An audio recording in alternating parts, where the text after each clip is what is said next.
não lhe ocorreu.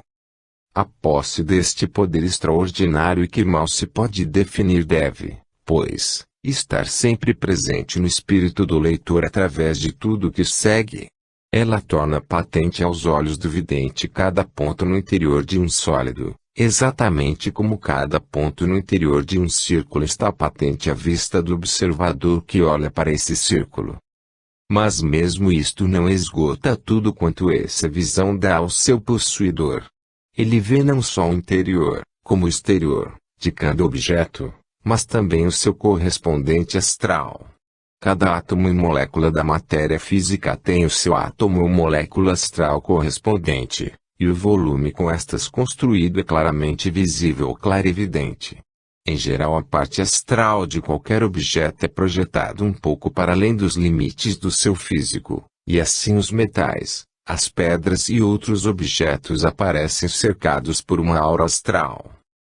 Ver-se-á imediatamente que, mesmo no estudo da matéria orgânica, um indivíduo ganha muito com a aquisição desta visão. Não só vê a parte astral do objeto para que olha, que antes lhe era inteiramente oculta, não só vê muito mais da sua constituição física do que antes vira, mas mesmo que antes lhe era visível é agora visto com uma clareza e uma verdade muito maiores.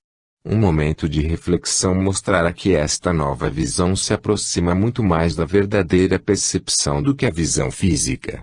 Por exemplo, se olhar astralmente para um cubo de vidro, todos os seus lados parecerão iguais, como com efeito são, ao passo que no plano físico se vê o lado oposto em perspectiva, isto é, parecendo mais pequeno do que o lado que está perto, o que não passa, é claro, de uma mera ilusão devido às nossas limitações físicas. Figura 8. Um cubo em perspectiva. Quando passamos a considerar as facilidades adicionais que ela oferece na observação dos objetos animados, mais claramente vemos as vantagens da visão astral. Ela mostra ao clarividente a aura das plantas e dos animais, e, no caso destes, portanto, os seus desejos e emoções, como os pensamentos que tenham, estão patentes aos olhos dele. Mas é com referência aos seres humanos que ele mais apreciará as vantagens desta faculdade, porque muitas vezes os poderá auxiliar muito melhor quando se guiar pela informação que ela lhe fornece. Poderá ver a aura até ao corpo astral, e, ainda que isso deixe ainda invisível toda a parte superior do homem, ser-lhe-á possível, mediante uma observação cuidadosa, aprender, pela parte que lhe é visível, muitas coisas a respeito dessa parte superior. A sua capacidade de examinar o duplo etérico dá-lhe-á grandes facilidades em localizar e classificar quaisquer doenças ou defeitos do sistema nervoso, e do aspecto do corpo astral verá imediatamente as emoções, as paixões, os desejos e as tendências do indivíduo que tem em sua frente, e, também, grande parte dos seus pensamentos. Ao olhar para um indivíduo, vê-lo-á cercado pela névoa luminosa da aura astral, faiscando em variadíssimas cores brilhantes, e constantemente mudando de matiz e de brilho com cada variação dos pensamentos e dos sentimentos do indivíduo. Verá essa aura cheia do belo cor-de-rosa da afeição pura, do azul brilhante dos sentimentos de devoção, do castanho duro e embaçado do egoísmo, do escarlate vivo da cólera, do horrível vermelho ardente da sensualidade, do cinzento lívido do medo, das nuvens negras do ódio e da maldade, ou de qualquer das tantas outras indicações tão facilmente lidas por um olhar experimentado, e assim será impossível a qualquer pessoa esconder-lhe o estado verdadeiro dos seus sentimentos sobre qualquer assunto. Estas variadas indicações da aura são, de per si, um estudo profundamente interessante, mas não me sobra o espaço para aqui me referir a elas detalhadamente. Um relato muito mais circunstanciado a seu respeito, acompanhado de ilustrações coloridas, encontra-se na minha obra sobre o homem visível e invisível. A aura astral, porém, não só lhe mostra os resultados temporários da emoção que a está atravessando no momento, mas também lhe revela, pelo arranjo e proporção das suas cores quando num estado de relativo repouso, uma indicação quanto à disposição geral e ao caráter do seu dono. Porque o corpo astral é a expressão de quanto do indivíduo pode ser expresso naquele plano, de modo que, do que nele se vê, se pode, com razoável segurança, concluir muito mais, de coisas que pertencem a planos mais elevados. Neste juízo sobre o caráter, o clarividente será consideravelmente auxiliado por aquilo que do pensamento do indivíduo se exprime no plano astral, e que, por conseguinte, fica dentro do alcance da sua visão. A verdadeira sede do pensamento é no plano mental, e todo pensamento primeiro se manifesta ali como uma vibração do corpo mental. Mas se o pensamento tiver qualquer elemento egoísta, ou se de algum modo estiver ligado a uma emoção ou a um desejo, desce imediatamente ao plano astral e toma uma forma visível de matéria astral.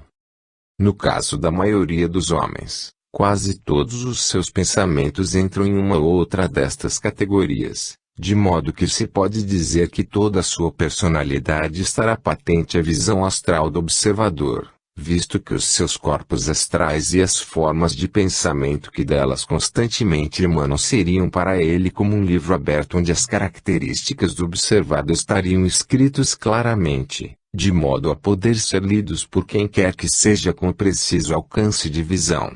Quem quiser ter uma ideia de como as formas de pensamento se apresentam à visão clarividente pode até certo ponto satisfazer a sua curiosidade examinando as ilustrações que acompanham o valioso artigo sobre o assunto, que Mrs. Besant escreveu no jornal Lucifer, de setembro de 1896.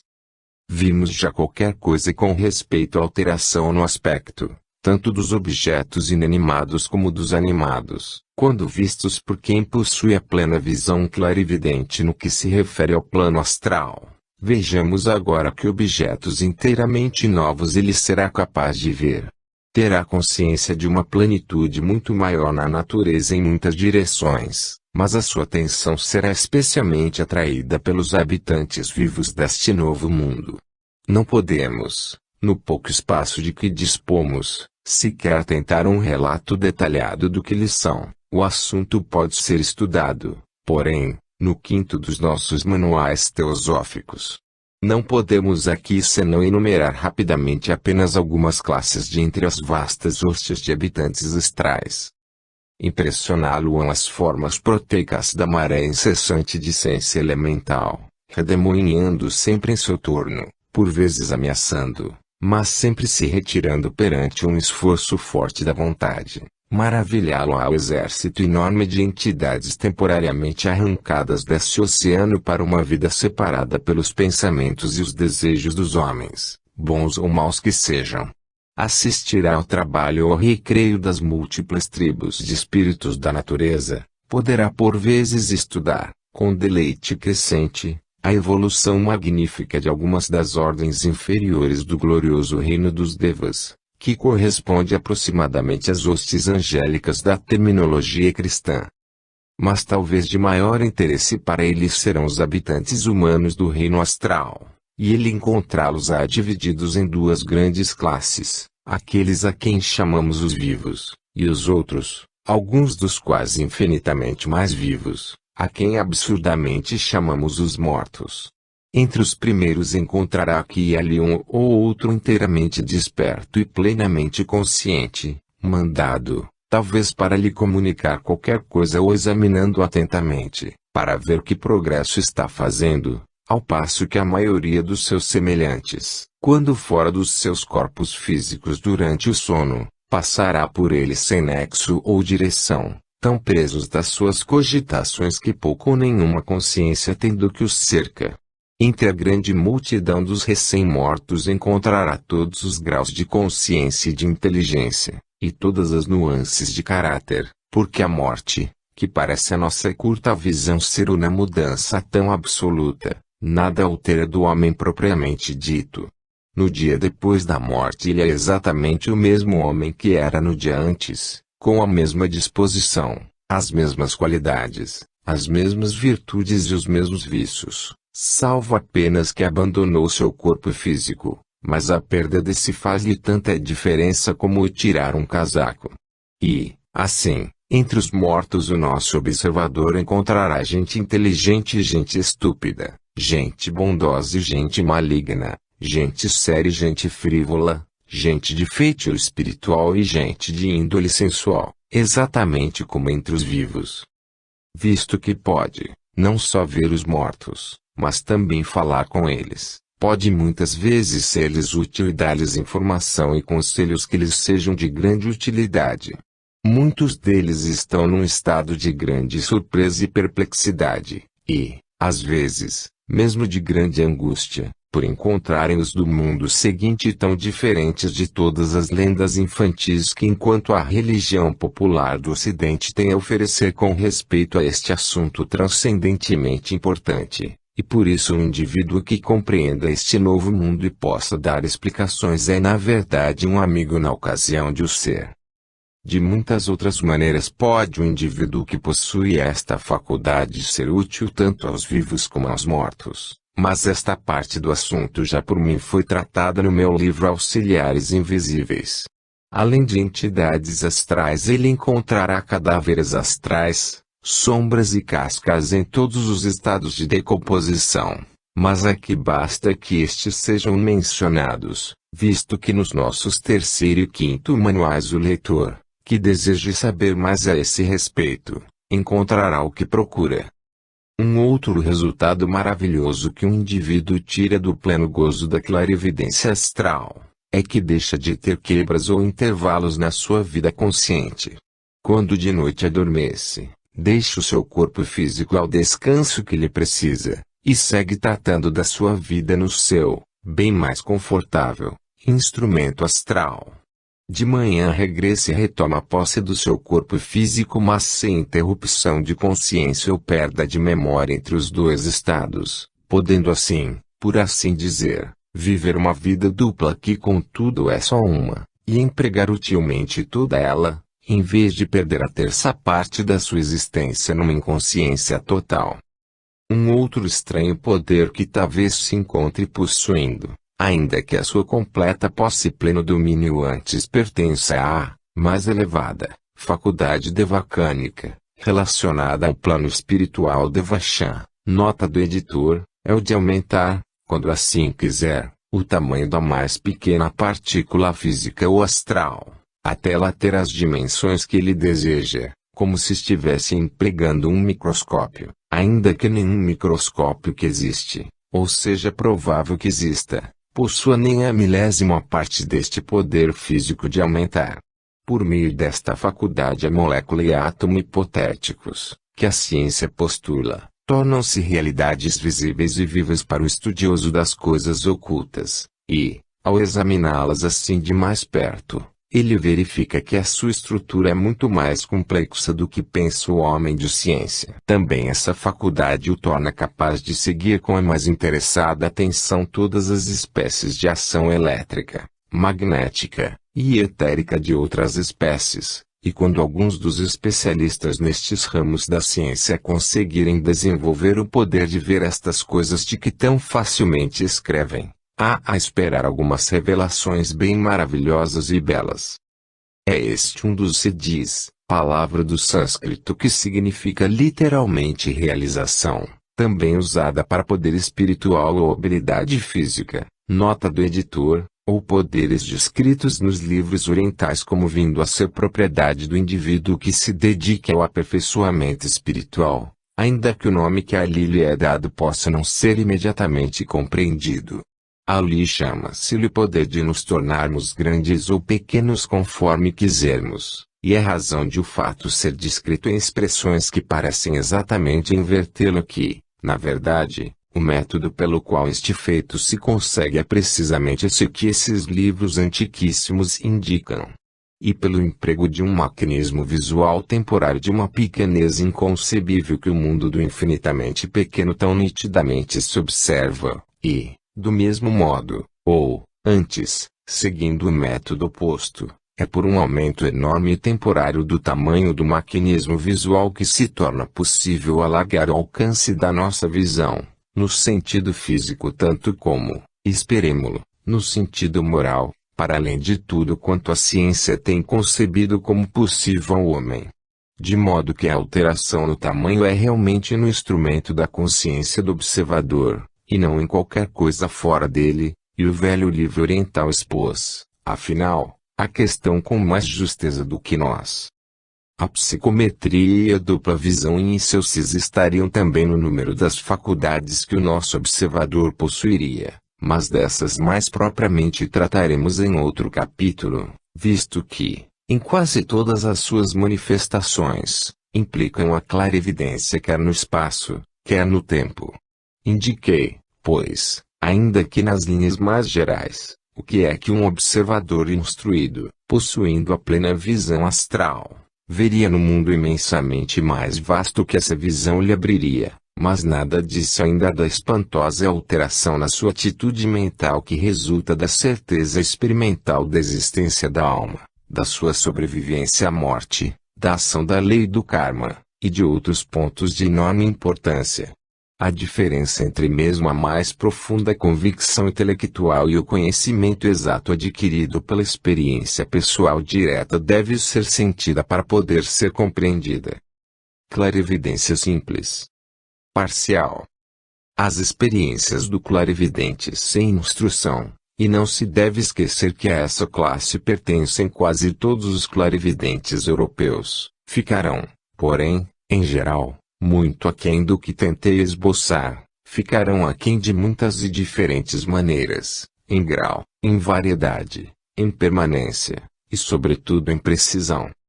Casos há, por exemplo, em que a clarividência do indivíduo será permanente, mas muito incompleta, abrangendo apenas uma ou duas classes dos fenômenos observáveis. Ele encontrar-se-á possuindo qualquer fragmento isolado de visão superior, sem aparentemente possuir outros poderes de visão que deviam normalmente acompanhar, ou mesmo preceder, tal fragmento.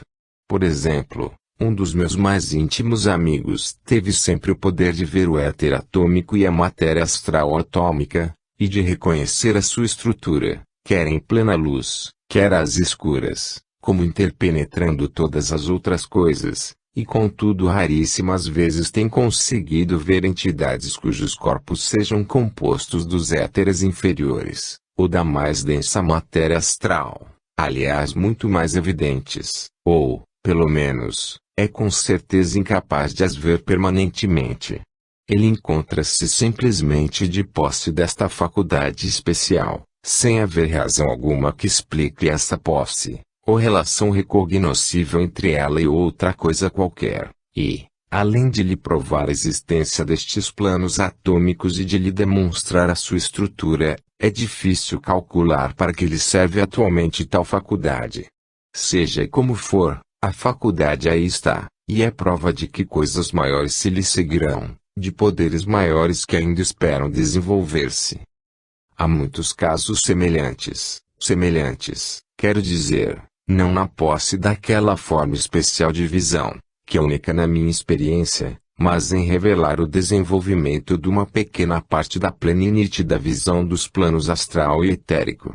Em 9 casos em cada 10, porém, esta clarividência parcial carecerá, também, de precisão, isto é, haverá nela uma grande parte de impressões vagas e de meras deduções, em vez da nítida definição e clara certeza do indivíduo educado na clarividência. Exemplos deste tipo encontram-se frequentemente, sobretudo entre aqueles que se reclamam como clarividentes demonstrativos e profissionais. Há, também, os indivíduos que são apenas temporariamente clarividentes em certas condições especiais. Entre estes há várias subdivisões, porque há indivíduos que podem reproduzir, quando querem, o estado de clarividência mediante a reconstrução das mesmas condições, ao passo que há outros em quem ela se dá esporadicamente, sem referência palpável que os cerca, e ainda outros em quem a faculdade se revela apenas uma ou duas vezes em toda a vida. A primeira destas subdivisões pertencem àqueles que são clarividentes apenas quando em transe hipnótico, e que, quando não estão em tal transe, são totalmente incapazes de ver ou ouvir qualquer coisa de anormal.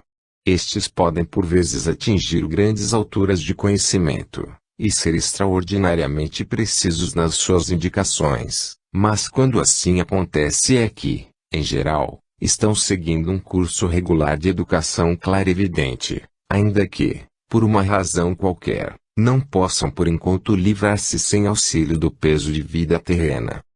Na mesma classe poderemos incluir aqueles, na sua maioria orientais, que adquirem uma visão temporária apenas pela influência de certas drogas, ou mediante a prática de certos processos. Às vezes hipnotizam-se pela repetição do processo e nessa condição tornam-se até certo ponto clarividentes. Na maioria das vezes, porém, apenas se reduzem a uma condição passiva, na qual qualquer outra entidade os pode obsedar e falar através deles. Por vezes, ainda, as cerimônias ou ritos que empregam não visam de modo algum afetarem-se a si próprios, mas apenas a invocar qualquer entidade astral que lhes dê a desejada informação. Mas isso, é claro, não passa de um caso de magia, e não de clarividência. Tanto as drogas como os ritos são métodos que devem ser rigidamente afastados por quem quiser aproximar-se da clarividência pelo seu lado superior, e usá-la para seu progresso e para auxílio de outrem. Os bruxos da África Central e alguns dos xamãs tártaros são bons exemplos deste tipo. Aqueles a quem certa dose de clarividência aconteceu apenas ocasionalmente, e sem relação alguma com seus desejos, têm muitas vezes sido pessoas histéricas ou altamente nervosas, em quem esta faculdade era apenas, em grande parte, um dos sintomas de uma doença. O seu aparecimento mostrava que o instrumento físico estava a tal ponto enfraquecido que já não constituía sequer um obstáculo a um certo grau de visão astral ou etérica.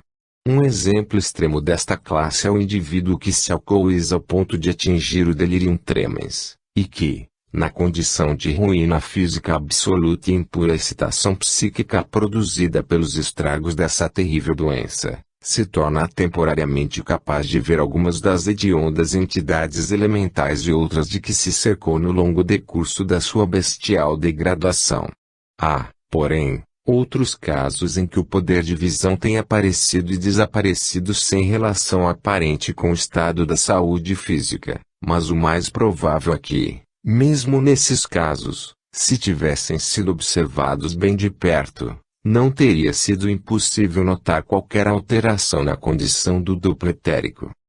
Aqueles que em toda sua vida tiveram apenas um momento de clarividência são um grupo difícil de classificar cabalmente, por causa da grande diversidade das circunstâncias que para isso contribuíram. Há muitos deles em quem essa experiência se deu em algum dos momentos culminantes da sua vida, quando se compreende bem que houvesse uma exaltação temporária das faculdades que bastasse para explicar esse poder. No caso de uma outra subdivisão destes, a experiência única consiste em ver uma aparição, que na maioria dos casos é de um parente ou amigo que está a morrer. Temos aqui que escolher entre duas possibilidades, e em qualquer delas o desejo forte do moribundo é a força impulsora. Essa força pode tê-lo tornado capaz de se materializar por um momento, e nesse caso não seria precisa clarividência para o ver, ou, com maior probabilidade, pode ter agido hipnoticamente sobre o percipiente, momentaneamente apagando a sua sensibilidade física e estimulando a sua sensibilidade superior. Em qualquer dos casos a visão é o produto das circunstâncias, e não se repete simplesmente porque não se repetem as condições necessárias. Permanece, porém, um certo número de casos insolúveis em que se trata de um caso único de indiscutível clarividência, tratando-se contudo de circunstâncias inteiramente triviais e sem importância. Acerca destes casos só podemos formar hipóteses. As condições que os governam não pertencem evidentemente ao plano físico, e seria preciso que examinássemos separadamente cada caso antes que pudéssemos dar qualquer opinião segura sobre as suas causas. Em alguns deles resultou que se tratava de uma entidade astral que se esforçava por fazer uma comunicação, e não conseguia transmitir ao indivíduo senão um detalhe sem importância dessa comunicação, porque a parte essencial e útil não conseguia, por qualquer razão, entrar para a consciência desse indivíduo. Na investigação dos fenômenos da clarividência, todos estes tipos, e muitos outros, se encontrarão, e não faltarão alguns casos de simples alucinação, que terão de ser rigorosamente excluídos da lista de exemplos. O estudioso de um assunto destes precisa ter um fundo inesgotável de paciência e de perseverança, mas, se continuar com tenacidade, começará vagamente a perceber a ordem que existe por detrás do caos, e pouco a pouco irá tendo alguma noção das grandes leis pelas quais toda a evolução se rege. Muito auxiliará nesses estudos a adoção da ordem que acabamos de seguir, isto é, se começar por se tornar conhecedor, tanto quanto lhe seja possível, dos fatos verdadeiros com respeito aos planos de que a clarividência vulgar trata. Se aprender o que se pode realmente ver com a visão sutil e etérica, e quais são as suas respectivas limitações, então terá, por assim dizer, um parâmetro pelo qual possa julgar os casos que observar. Visto que todos os casos de visão parcial devem necessariamente entrar para qualquer escaninho desta classificação, o estudioso, se tiver sempre presente a linha geral do esquema, verá que lhe é relativamente fácil, com alguma prática, classificar os casos que vem a encontrar. Nada ainda dissemos quanto às possibilidades ainda mais maravilhosas da clarividência no plano mental, nem, na verdade, é preciso dizer muito a esse respeito, visto ser extremamente improvável que o investigador encontre casos desses, exceto entre alunos educados em qualquer das mais altas escolas de ocultismo.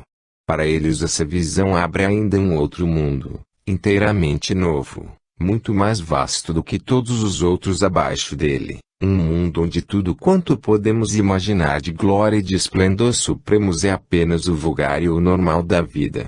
Alguns detalhes a respeito desta maravilhosa faculdade, da felicidade espantosa que dá, das suas magníficas oportunidades para aprender e trabalhar, vem no cesto dos nossos manuais teosóficos, que o estudioso deve consultar sobre este assunto.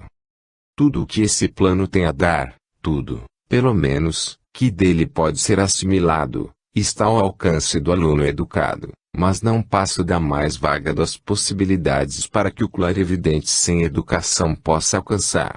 Tem-se feito isso em transe hipnótico, mas o caso é de uma raridade extrema, porque exige qualificações quase sobre-humanas no sentido de alta aspiração espiritual e absoluta pureza do pensamento e de intenção tanto da parte do hipnotizado como do hipnotizador.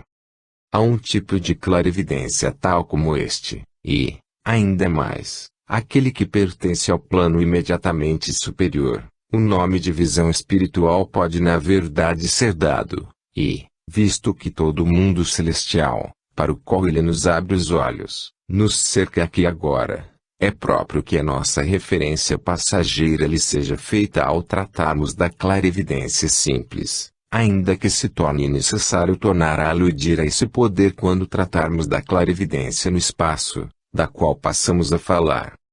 Clarividência no espaço. Intencional. Definimos-la como sendo a capacidade de ver acontecimentos ou cenas afastadas do vidente no espaço e longe demais para observação usual. Os casos desta visão são tantos e tão variados que veremos ser precisa uma classificação um pouco mais detalhada deles. Não importa muito qual o critério de que nos servimos para tal classificação, logo que lhe seja suficientemente largo para incluir todos os casos que encontremos, talvez um critério cômodo seja o de os agrupar sob as classes de clarividência no espaço, intencional e não intencional, com uma classe intermédia, descritível como semi-intencional, um título curioso, é certo, mas que adiante explicarei. Como dantes, começarei por dizer o que é possível neste sentido ao vidente inteiramente instruído, e tentarei explicar como opera essa faculdade e dentro de que limites se revela. Depois disso, estaremos em melhor situação para tentar compreender os múltiplos exemplos de visão parcial e não educada. Consideremos em primeiro lugar a clarividência intencional. É evidente, do que antes se disse sobre o poder de visão astral, que qualquer pessoa que a possua completamente será capaz de, por meio dela, ver quase tudo o que quiser ver neste mundo. Os mais recônditos lugares estão patentes à sua vista, e não há para ela obstáculos intermédios, dada a mudança no seu ponto de vista, de modo que, se lhe concedermos o poder de se deslocar de um lado para outro com o corpo astral, ela poderá sem dificuldade ir a toda parte e ver tudo dentro dos limites do planeta. De resto, isto é-lhe, mesmo, em grande parte possível sem que haja de deslocar o seu corpo astral, como adiante se verá. Consideremos um pouco mais de perto os métodos pelos quais esta vista suprafísica pode ser empregada para observar acontecimentos que estão se passando à distância. Quando, por exemplo, um indivíduo aqui na Inglaterra vê nos seus mínimos detalhes qualquer coisa que está acontecendo no momento na Índia ou na América, como é que isso se dá? Apareceu uma hipótese engenhosíssima para explicar o fenômeno. Supõe-se que cada objeto esteja perpetuamente emanando radiações em todas as direções, em alguns respeitos semelhantes, salvo em serem infinitamente mais tênues, aos raios de luz, e que a clarividência não passa do poder de ver por estas mais tênues radiações. Nesse caso, a distância não constituiria obstáculo à vista, pois que todos os objetos intermédios seriam penetráveis por estes raios, e estes poderiam entrecruzar-se até ao infinito em todas as direções sem se embrulharem, exatamente como acontece às vibrações da luz usual.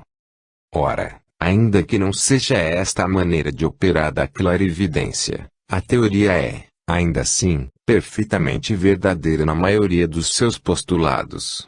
Não há dúvida que cada objeto constantemente está irradiando em todas as direções, e é precisamente deste modo, ainda que num plano superior, que os registros acásicos parecem ser formados. Destes registros será necessário que tratemos na sessão seguinte, e por isso basta, por enquanto, que apenas os mencionemos. Os fenômenos de psicometria dependem também destas emanações, como adiante será explicado. Há, porém, certas dificuldades práticas no uso destas vibrações etéricas, porque é isso, é claro, o que elas são, como meio de ver qualquer coisa que esteja acontecendo à distância. Os objetos interpostos não são inteiramente transparentes, e como os atores na cena que o experimentador quisesse observar seriam pelo menos tão transparentes como esses, é evidente que se correria o risco de uma séria confusão. A dimensão adicional que entraria em jogo se fossem astrais, em vez de etéricas, as emanações sentidas, afastaria algumas das dificuldades, mas, por seu turno, traria novas complicações, de outro gênero, de modo que, para fins práticos, ao tentarmos compreender a clarividência, o melhor será que afastemos esta hipótese das radiações e passemos a considerar os métodos de visão à distância que presentemente estão ao alcance do estudioso deste assunto. Veremos que esses métodos são 5, dos quais 4 são na verdade propriedades da clarividência, ao passo que o quinto não entra propriamente nessa classe, visto que pertence ao domínio da magia. Comecemos por este, para que desde já o afastemos. 1. Pelo auxílio de um espírito da natureza, este método não implica necessariamente a posse de qualquer faculdade psíquica da parte do experimentador, basta que ele saiba como fazer com que qualquer habitante do mundo astral sirva nas suas investigações. Isto pode ser feito quer por invocação, quer por evocação, isto é, o operador pode, ou persuadir, por meio de orações e ofertas, o seu auxiliar astral a dar-lhe o auxílio de que carece, ou obrigá-lo a fazê-lo pelo exercício de uma vontade altamente desenvolvida. Este método tem sido muito empregado no Oriente, onde a entidade utilizada é em geral um espírito da natureza, e na velha Atlântida, onde os senhores do rosto negro empregavam para este fim uma variedade altamente especializada e requintadamente venenosa de elemental artificial. Por vezes obtém-se informação da mesma maneira nas sessões espíritas odiernas, Mas nesse caso o mensageiro empregado é mais frequentemente um indivíduo recém-morto funcionando com maior ou menor liberdade no plano astral, ainda que por vezes seja um espírito da natureza amável, que se entretenha fazendo-se passar por um parente morto de qualquer indivíduo.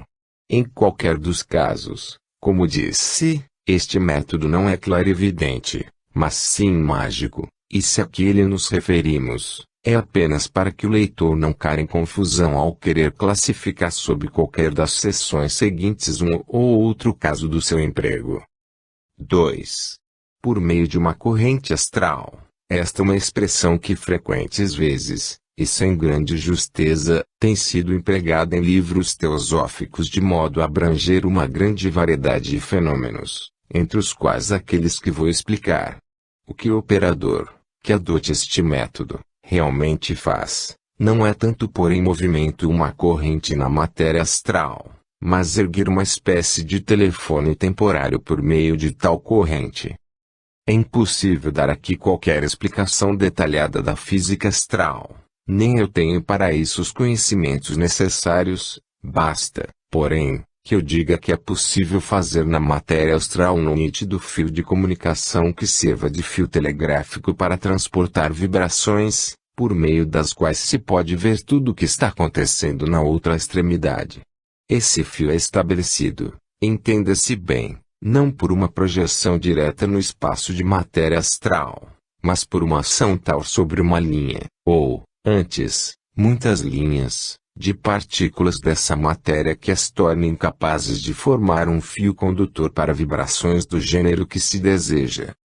Esta ação preliminar pode ser conseguida de duas maneiras, quer pela transmissão de energia de partícula a partícula, até que a linha ou fio esteja formado, ou pelo emprego de uma força de um plano superior que seja capaz de agir simultaneamente sobre toda a linha.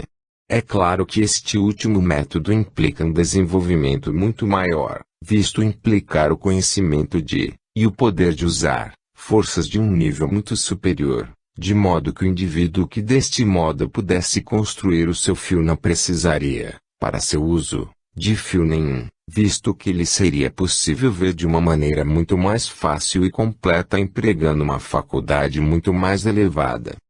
Mesmo operação puramente astral, aliás muito mais simples, é difícil de descrever, ainda que não custe a executar. Pode dizer-se que é mais ou menos do gênero da magnetização de uma vara de aço, porque consiste do que podemos dominar a polarização, por um esforço da vontade humana, de um número de linhas paralelas de átomos astrais indo desde o operador à cena que deseja observar.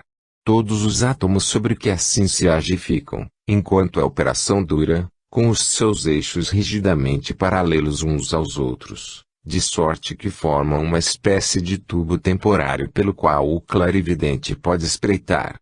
Este método tem a desvantagem de que o fio telegráfico é susceptível de ser desarranjado ou mesmo destruído por qualquer corrente astral bastante forte que aconteça atravessar-se-lhe no caminho. Mas se o esforço inicial de vontade foi suficientemente nítido, é essa uma contingência que poucas vezes se dará.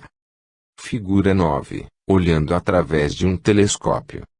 A vista de uma cena distante obtida por meio desta corrente astral tem fortes semelhanças com a visão através de um telescópio. As figuras humanas parecem em geral muito pequenas, como as sobre um palco distante, mas, apesar do seu pequeno tamanho, são tão nítidas como se estivessem perto. Às vezes é possível, por este meio, não só ver, mas também ouvir, o que se está passando, mas, como na maioria dos casos tal não acontece, devemos considerar esse fenômeno antes como a manifestação de um poder adicional do que como necessariamente um corolário desta ordem de clarivisão. Notar-se-á que neste caso o vidente, em geral, não abandona o seu corpo físico, não há espécie alguma de projeção do seu corpo astral ou de qualquer parte de si em direção àquilo para que está olhando, ele simplesmente fabrica para si um telescópio astral temporário. Por isso está, até certo ponto, de posse das suas faculdades físicas mesmo no momento de examinar a cena distante, por exemplo, estará de posse da sua voz, de modo que lhe será possível descrever o que está vendo, no próprio momento em que o está vendo. A consciência do indivíduo está, de fato, ainda do lado de cá do fio. Figura 10. Imagem esquemática de um túnel por onde circula informação, neste caso informação digital. Este fato, porém, tem as suas limitações, como as suas vantagens, e essas limitações também em muito se parecem com as do indivíduo que emprega um telescópio no plano físico. O experimentador, por exemplo, não pode deslocar esse ponto de vista. O seu telescópio tem, por assim dizer, um certo campo de visão que não pode ser aumentado ou alterado. Está olhando para a cena de determinado lado, e não pode de repente virá-la e ver como ela é do lado de lá.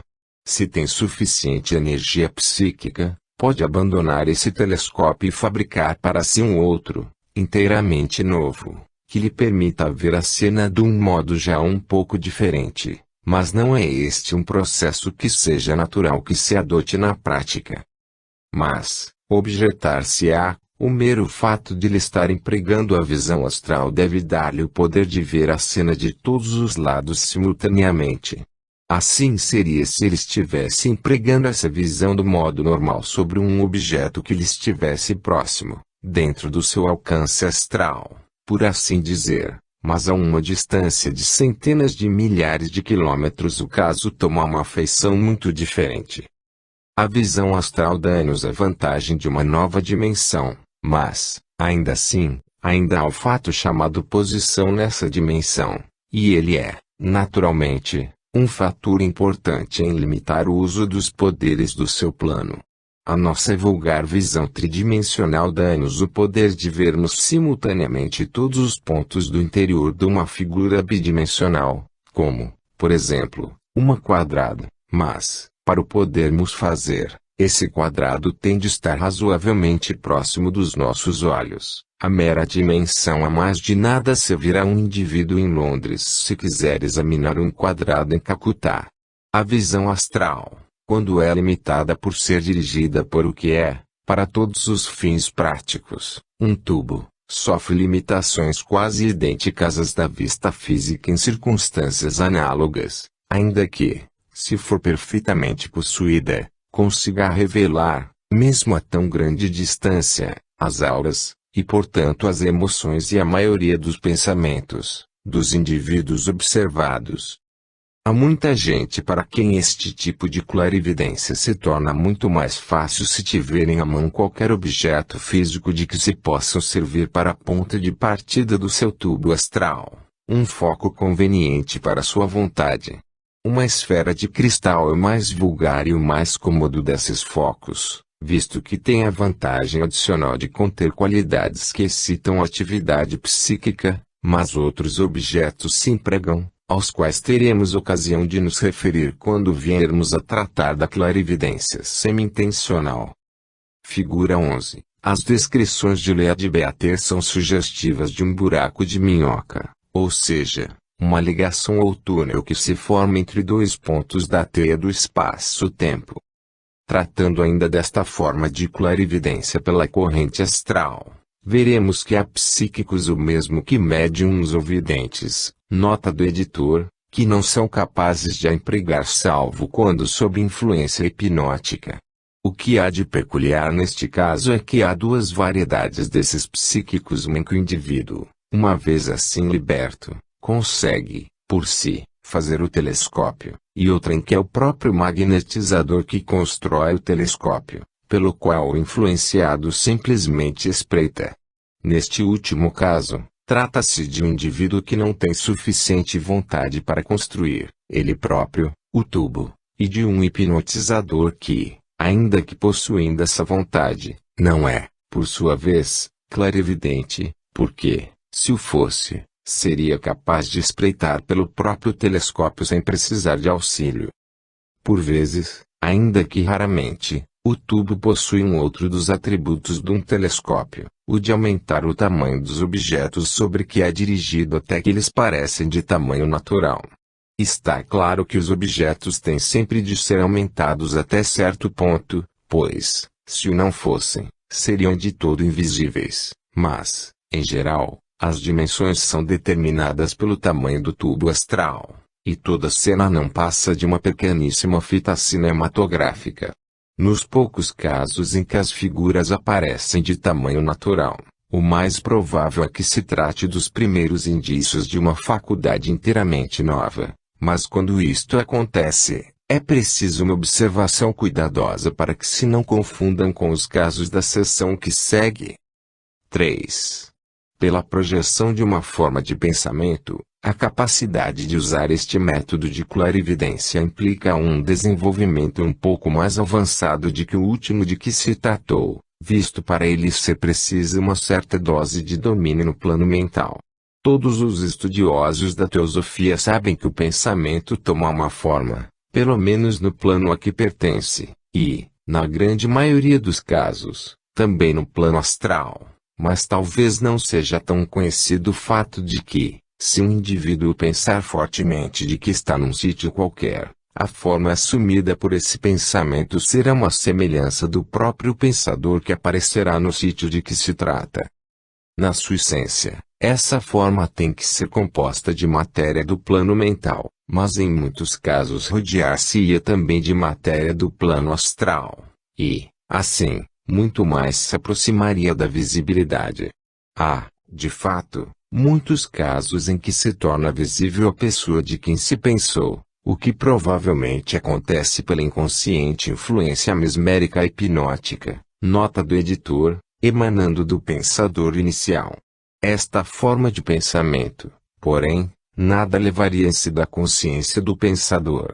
Uma vez emanada dele, seria normalmente uma entidade inteiramente à parte, não, é certo, sem relação nenhuma com o seu criador, mas a parte dele pelo menos no que diz respeito à possibilidade de receber qualquer impressão.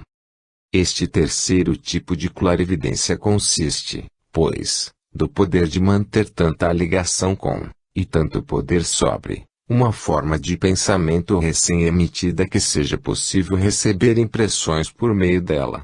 As impressões que a forma receber serão, neste caso, transmitidas ao pensador, não, como antes, por meio do fio telegráfico astral, mas por vibração simpática, ideia que se aproxima do conceito de emaranhamento quântico, quantum entanglement, nota do editor. Num caso perfeito deste gênero de clarividência, é exatamente como se o pensador projetasse uma parte da sua consciência para dentro da forma de pensamento, e a usasse como uma espécie de cabine de vigia, através da qual lhe fosse possível observar. Vê tão bem como se estivesse ele próprio no lugar onde está a sua forma de pensamento. As figuras para que estiver olhando parecer-lhe-ão de tamanho natural e próximas, em lugar de pequenas e à distância, como no caso anterior, e verá que lhe é possível deslocar, querendo, o seu ponto de vista. A clareaudição acompanha talvez menos frequentemente este tipo de clarividência, do que o anterior, mas o seu lugar é até certo ponto tomado por uma espécie de percepção mental dos pensamentos e das intenções daqueles que estão sendo vistos. Visto que a consciência do indivíduo está ainda no corpo físico, ser-lhe-á possível, mesmo no momento em que estiver exercendo esta faculdade, ouvir e falar, tanto quanto lhe seja possível fazê-lo sem quebra da sua atenção. Logo que lhe falhe a concentração do seu pensamento, toda a visão desaparece, e ele terá que construir uma nova forma de pensamento antes que a possa continuar. Os casos em que este gênero de visão acontece com sensível relevo a indivíduos sem instrução são, como é de supor, mais raros do que com respeito ao tipo anterior, por causa da capacidade de domínio mental que é precisa e a natureza em geral mais sutil das forcas que entram em ação. 4.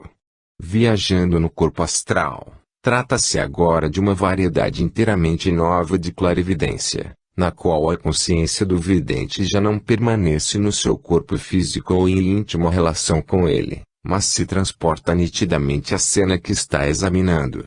Ainda que tenha, sem dúvida, maiores perigos para o vidente não instruído do que qualquer dos métodos já descritos, ainda assim, a melhor e mais completa forma de clarividência que lhe é possível, porquanto aquela forma imensamente superior, de que trataremos em quinto lugar, não é possível senão aos operadores altamente educados. Neste caso, o corpo do indivíduo está em sono ou em transe, e os seus órgãos não são portanto utilizáveis enquanto a visão dura, de modo que toda a descrição do que se vê, e todas as perguntas a propósito de detalhes, têm de ficar para quando o viajante regressa ao plano físico. Mas a visão desta ordem é muito mais completa e mais perfeita. O indivíduo ouve, assim como vê, tudo quanto perante ele se passa e pode mover-se livremente, conforme queira, dentro dos limites larguíssimos do plano astral. Pode ver e estudar com vagar todos os outros habitantes desse plano, de modo que o grande mundo dos espíritos da natureza, do qual o tradicional país das fadas não é senão uma parte pequeníssima, lhe está patente, assim como aquele de alguns dos devas inferiores. Tem também a enorme vantagem de poder, por assim dizer, tomar parte nas cenas que se passam à sua vista, e de conversar livremente com essas várias entidades astrais, com quem tanto, de curioso e de interessante, há a aprender. Se, além disso, pode aprender a materializar-se, o que não apresenta grande dificuldade, uma vez que ele saiba como isso se faz, poderá tomar parte em acontecimentos físicos ou conversas passadas a grande distância, e mostrar-se um amigo ausente, sempre que assim queira. Tem, além disso, a faculdade de poder procurar o que deseja. Por meio das outras variedades de clarividência, que antes descrevemos, ele realmente só poderia encontrar um lugar ou uma pessoa se já os conhecesse, ou então pondo-se em rapport, do francês, em contacto, nota do editor, com eles pelo contato com qualquer coisa fisicamente com eles relacionada, como na psicometria. É verdade que no terceiro dos métodos, que descrevemos, é possível um certo movimento, mas o processo é lento e difícil, exceto para distâncias muito pequenas. Pelo uso do corpo astral, porém, um indivíduo pode deslocar-se livre e prontamente em qualquer direção. Pode, por exemplo, encontrar sem dificuldade um lugar apontado num mapa, mesmo sem prévio conhecimento do lugar ou razão especial para estabelecer uma ligação com ele. Pode também com facilidade subir ao ar de modo a obter uma vista de conjunto do país que está examinando, de modo a saber a sua extensão, o contorno das suas costas, ou o aspecto geral da sua paisagem. Na verdade, de todas as maneiras o seu poder e a sua liberdade são muito maiores quando emprega este método do que em qualquer dos casos anteriores. Um bom exemplo da plena posse desta faculdade é citada, reportando-se ao escritor alemão Jung Stilling, por M.R.S. Crowe no seu livro O Lado Noturno da Natureza, páginas 127. A história diz respeito a um vidente que diz ter residido nos arrabaldes de Filadélfia, na América.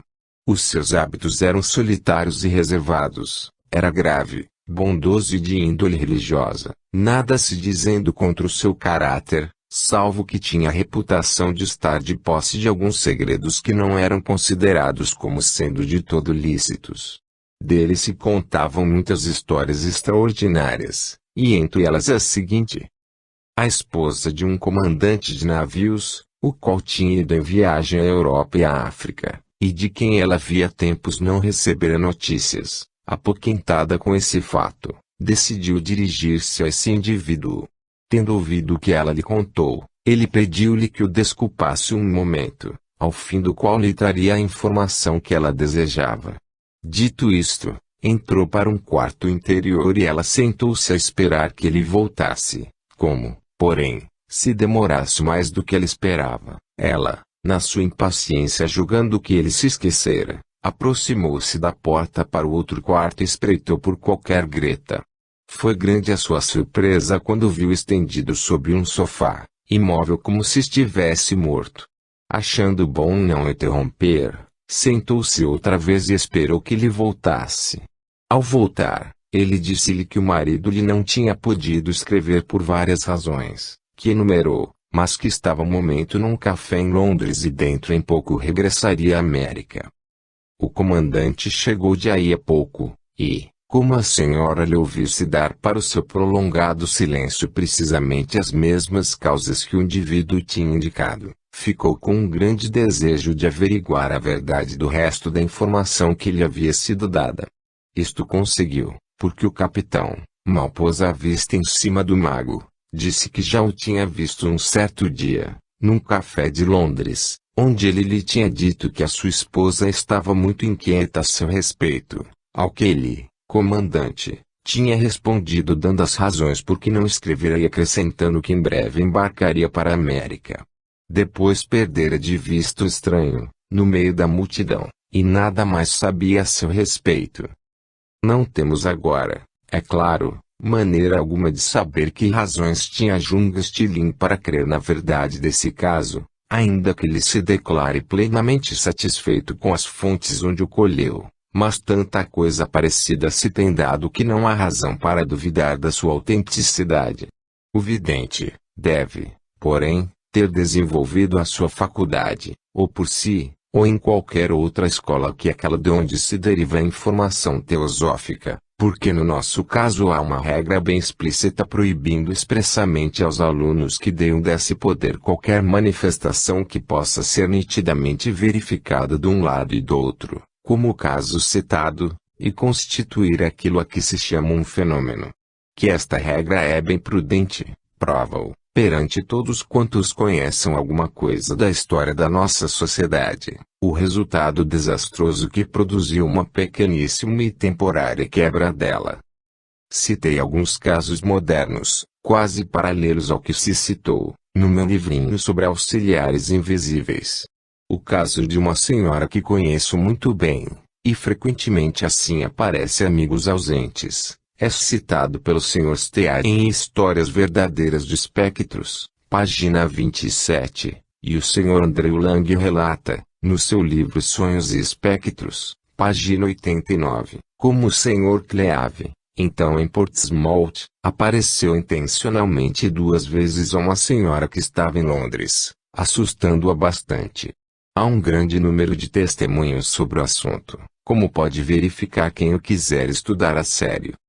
A realização de visitas astrais intencionais parece muitas vezes tornar-se possível, quando os princípios se estão desligando com a aproximação da morte, a pessoas que seriam incapazes de tal fazer em qualquer outra ocasião.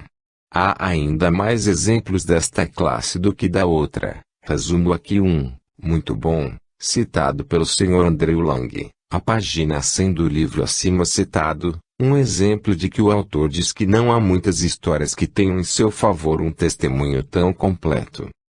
Marie, esposa de John Golfe, de Rochester, tendo caído de cama com uma longa doença, foi transportada para a casa de seu pai, em West Mailing, a umas 9 milhas de distância da sua própria casa. No dia antes de morrer tornou-se impacientemente desejosa de ver os seus 2 filhos, que tinha deixado em casa, ao cuidado de uma ama. Mas estava doente demais para que a pudessem transportar, e entre 1h e as 2 da madrugada caiu em transe.